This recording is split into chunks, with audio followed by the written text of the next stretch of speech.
Hi, everybody. Matt Scudero with the Credit Research Foundation. Welcome to our micro learning session with NCS. The subject today is gathering construction project information. We are lucky enough to have Jerry Bailey with NCS with us today. And I do want to thank NCS as a platinum partner of CRF for all of their support. What a great subject we have today, Jerry. I know it's a micro learning session. We're going to get a lot of information in a short period of time. I'm going to pass the baton to you and let you share some information with us. Thank you, Matt. Thanks for having me, and I appreciate it. Hopefully, I'll be able to keep this on point and not confusing. But today we're talking about gathering construction project information. Those of you that are in the construction credit world understand construction credit is a little different. And by a little different, I think it's a little more difficult than, let's say, traditional credit. And it's a little more difficult for a couple different reasons. One, you may be asked to extend credit lines to customers that just do not have the financial wherewithal to merit those credit lines. That's why the lien process was created, and that's why we gather project information. The other reason it's a little more difficult is there's just a lot more people handling our payment. If I'm a material supplier selling goods to a subcontractor and invoicing that subcontractor, and they're working for a general contractor who's working for an owner, and perhaps an architect and the bank have to approve the invoices. So invoices have to go up that ladder of supply and back down that ladder of supply, flow the checks. It's a lot of people that can either A, cut our payment back, withhold our payment, or not pay us whatsoever. So it is important. So we have to gather this construction project information because since there's so many parties on this project, they all contribute to the financial strength and the financial evaluation. So construction really isn't about, it's not about evaluating the credit worthiness of the customer. It's about evaluating the credit worthiness of the project. So that's why we're capturing this information. I might be dealing with a subcontractor that I've worked with for years, love them.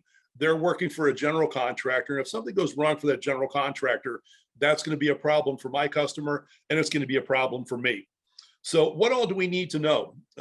Well, essentially, what we need to know is who's above us on the ladder of supply. All those parties that I said are going to be handling our money, we should identify them. One of the other reasons we need to identify construction project information is in collection situations. You know, what happens if I'm talking to my subcontractor and I'm 70 days and I have not been paid, and I call them and they tell me, well, I haven't been paid by the general contractor. I want to be able to verify that. I want to be able to confirm with the general contractor. Obviously, I need to know who they are and how to get a hold of them, to call them and say, hey, the subcontractor is telling me they're not paid. Can you confirm? Is there something wrong with our product? Is there something we can do to get paid?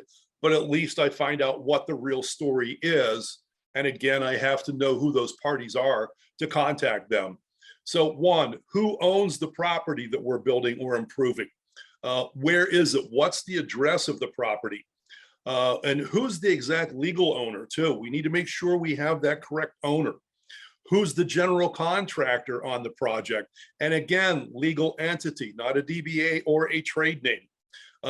Who's the subcontractor?